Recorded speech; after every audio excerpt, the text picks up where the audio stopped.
Assalamualaikum, bertemu lagi dengan Ibu Ika. Hari ini kita akan belajar tentang usaha dan pesawat sederhana.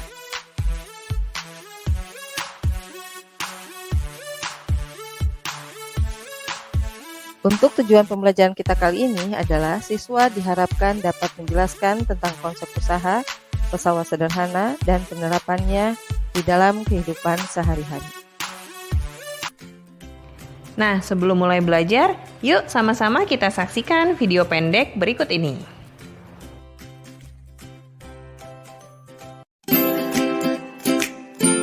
Benda apa yang ada di atas sumur yang seperti roda?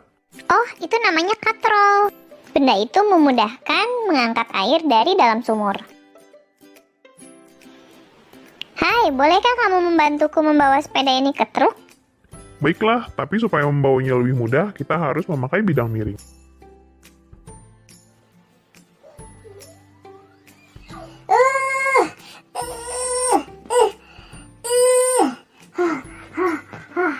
Permisi, bolehkah kamu membantuku mengangkat batu ini? Baiklah.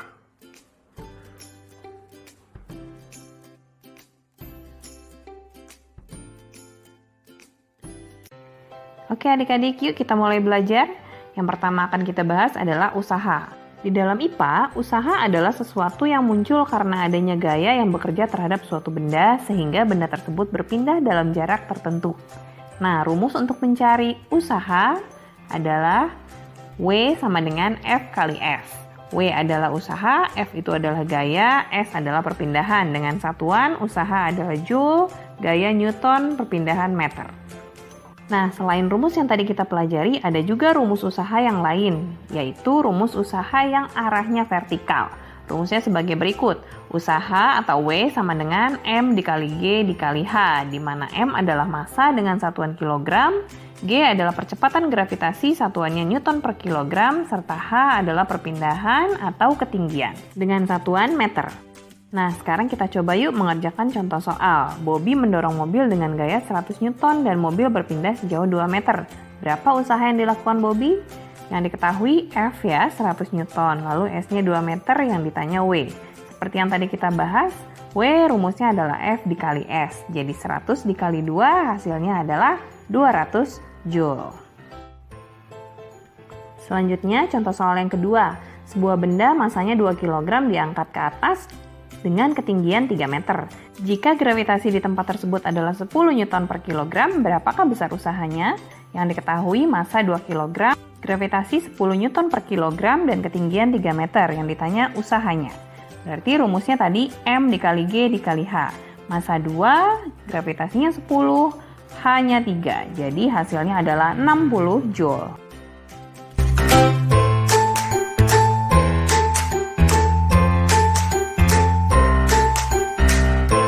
Selanjutnya kita akan membahas mengenai pesawat sederhana. Pesawat sederhana adalah alat sederhana yang dibuat oleh manusia untuk membantu memudahkan pekerjaan manusia. Pesawat sederhana sudah pernah dipelajari sedikit waktu kalian masih SD adik-adik. Nah, kali ini kita akan pelajari lagi lebih detail mengenai pesawat sederhana. Pesawat sederhana sendiri ada beberapa macam, ada tuas atau pengungkit, kemudian katrol, dan juga bidang miring. Ketiganya memiliki cara kerja yang berbeda-beda. Tetapi ketiganya sama-sama berfungsi untuk memudahkan kerja manusia atau untuk menghasilkan keuntungan mekanik atau yang biasa kita sebut KM. Nah, setiap pesawat sederhana ini memiliki rumus KM atau keuntungan mekaniknya masing-masing. Yuk kita bahas mulai dari yang pertama, yaitu tuas. Tuas atau pengungkit memiliki 3 titik. Yang pertama titik kuasa, yaitu titik tempat melakukan usaha. Kemudian yang kedua titik beban, yaitu titik tempat beban diletakkan. Dan titik tumpu, yaitu tempat pesawat ditumpu. Nah, kemudian ada lengan kuasa, yaitu jarak antara titik kuasa ke titik tumpu. Dan ada lengan beban, yaitu jarak dari titik beban ke titik tumpu. Seperti yang kita lihat pada gambar berikut, ya. Jadi AC itu adalah lengan kuasa, karena C adalah titik tumpu dan A adalah titik kuasa. BC itu adalah lengan beban, karena C adalah titik tumpu dan B adalah beban. Tuas atau pengungkit terdiri dari 3 jenis, yaitu pengungkit jenis 1, jenis 2, dan jenis 3. Perbedaan antara ketiganya itu terletak pada titik-titiknya. Contoh, jenis 1 ya, pengungkit jenis 1 itu titik tumpu terletak di tengah-tengah di antara titik kuasa dan titik beban. Contohnya adalah jungkat-jungkit dan gunting. Sementara pengungkit jenis 2, titik bebannya terletak di antara titik kuasa dan titik tumpu. Contohnya pada gerobak beroda 1 atau pemecah kenari. Sementara pada pengungkit jenis ketiga, titik kuasanya terletak di tengah-tengah di antara titik tumpu dan titik beban. Contoh pengungkit jenis ketiga adalah pinset stapler. Nah, rumus untuk menghitung keuntungan mekanis yang dihasilkan oleh tuas adalah sebagai berikut. Keuntungan mekanis sama dengan usaha dibagi dengan gaya atau W dibagi F. Keuntungan mekanis juga bisa dihitung dengan rumus LK atau lengan kuasa dibagi dengan LB atau lengan beban. Sehingga kita bisa tulis LK per LB sama dengan W per F. Lalu kita kali silang LK dikali F sama dengan W dikali LB. Nah, yuk kita coba langsung ke contoh soal. Perhatikan gambar di samping. Hitunglah berat beban yang harus diangkat oleh tuas tersebut, serta tentukan keuntungan mekanisnya. Yang diketahui apa? Yang diketahui adalah yang 5 meter itu adalah lengan kuasa. Lengan kuasanya 5 meter. Lalu jarak dari titik tumpu sampai beban itu lengan beban. Lengan bebannya 2 meter. Kemudian diketahui juga gaya yang bekerja itu adalah 100 Newton. Yang ditanya ada 2. Yang ditanya yang pertama berat beban yaitu W, serta tentukan keuntungan mekanis berarti KM-nya. Yuk kita mulai hitung berapa W dan KM-nya. Jawab yang pertama dulu ya. Untuk mencari W-nya kita pakai rumus yang ini ya. KM sama dengan W per F kan.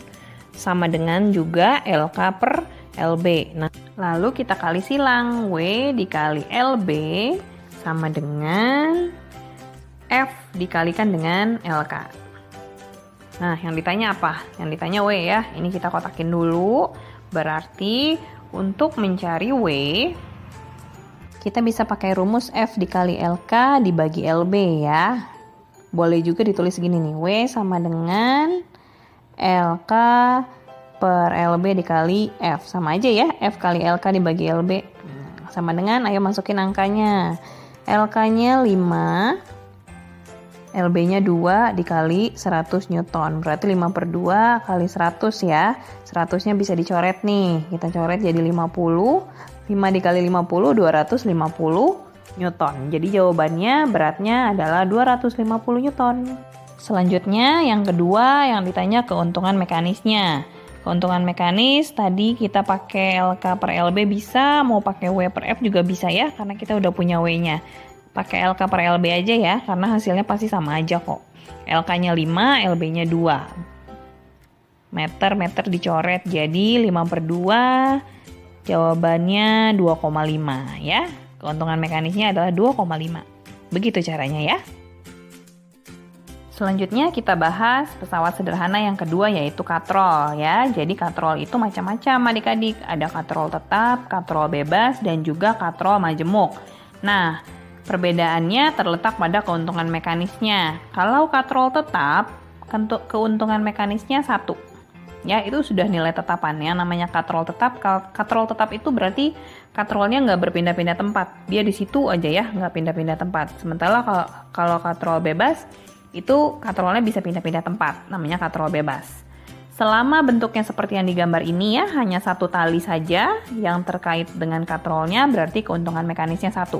Kalau katrol majemuk, kita lihat jumlah tali yang terikat dengan katrolnya. Nah, keuntungan mekanisnya adalah jumlah talinya. Yuk kita coba latihan soal berikut ini. Yang pertama, berapa gaya yang dibutuhkan Rika untuk mengangkut air seberat 50 Newton dengan menggunakan katrol seperti gambar di bawah ini? Nah, yang diketahui apa? 50 Newton itu W-nya ya. Kita ketahui W-nya adalah 50 Newton. Lalu yang ditanyakan adalah gayanya, F-nya ya. Yang ditanyakan F sama dengan berapa? Rumus F adalah F sama dengan W dibagi KM. Nah, KM-nya nih berapa nih? Lihat dulu nih bentuk katrolnya. Katrol yang dipakai Rika kan dia katrol tetap, talinya tunggal, berarti keuntungan mekanisnya 1. Yang nomor 2 itu katrol majemuk. Tali yang terikat dengan katrol ada 2, berarti km-nya 2 ya. Lanjut nomor 1 dulu nih. W 50 Newton, km-nya 1. Berarti jawabannya F sama dengan 50 Newton. Oke, sekarang lanjut yang nomor 2. Nomor 2 yang ditanya apa? Yang diketahui dulu ya. Yang diketahui adalah W 150 Newton, kemudian km-nya tadi udah dibahas 2 ya. Yang ditanyakan adalah gaya F berapa? Rumusnya sama, F sama dengan W dibagi km. W-nya 150 Newton, km-nya adalah 2, berarti jawabannya F sama dengan 75 Newton ya.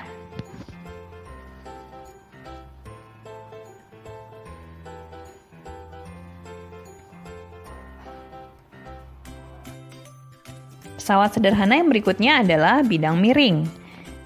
Rumus untuk mencari keuntungan mekanis pada bidang miring adalah W per F atau L per H. Atau kadang-kadang L juga dituliskan dengan S ya. Jadi L itu adalah panjang papan bidang miring. Kadang-kadang dilambangkan juga dengan huruf S. W adalah berat beban, F adalah gaya, L panjang papan atau S ya, satuannya meter, H adalah ketinggian bidang miringnya. Nah, supaya lebih paham, yuk kita coba juga mengerjakan latihan soal berikut ini. Cermati gambar bidang miring berikut ini. Jika besar gaya F adalah 60 Newton, tentukanlah yang pertama keuntungan mekanisnya, kemudian yang kedua adalah berat bebannya. Tulis dulu yang diketahui ya. Yang diketahui adalah ketinggian atau H 3 meter. Kemudian S itu jarak perpindahan bendanya ya, itu adalah 4 meter. Yang ditanyakan adalah berapakah keuntungan mekanisnya dan berapakah berat bebannya. Nah, coba kita perhatikan ya adik-adik ya, 4 meter itu adalah jarak perpindahannya, bukan panjang papannya. Jadi kita harus tahu dulu panjang papannya, berarti kita mencari bidang miringnya ya. Tulis dulu nih, A yang ditanya itu adalah km-nya. Keuntungan mekanisnya tadi rumusnya L per H atau S per H ya. Tapi dengan catatan S-nya ini kita cari bidang miringnya dulu nih. Kita kan belum tahu nih berapa panjang bidang miringnya. Berarti kita pakai rumus Pythagoras. S sama dengan rumus Pythagoras masih ingat ya. 4 kuadrat ditambah dengan 3 kuadrat. Berarti S atau bidang miringnya itu adalah 16 ditambah 9 diakarkan. Akar dari 25 berarti ya. Akar dari 25 itu adalah 5. Nah, berarti kita tahu nih panjang papannya atau bidang miringnya itu adalah 5 meter. Masukkan ke dalam rumus, keuntungan mekanisnya berarti 5 dibagi ketinggiannya 3. 5 per 3 meternya bisa dicoret. Berarti keuntungan mekanisnya kalau mau dibikin pecahan adalah 5 per 3. Kalau mau dibuat desimal 1,666 atau 1,67 ya. Setelah tahu km-nya, bisa buat menghitung berat beban. Berat beban atau W itu rumusnya adalah tadi gimana? KM kan sama dengan W per F ya. Berarti kalau mau mencari W sama dengan KM dikali F. Ya, masukkan angkanya, KM-nya adalah 1,67 atau 5 per 3 aja ya. Kita pakai pecahan nih, 5 per 3 dikali F-nya adalah 60 Newton. Biar gampang nyoretnya, 60 dibagi 3 adalah 20. 5 dikali 20 berarti jawabannya adalah 100 Newton. Seperti itu ya adik-adik. Oke adik-adik, selesai sudah materinya. Semoga bermanfaat ya. Terima kasih untuk yang sudah menyimak. Semangat terus belajarnya.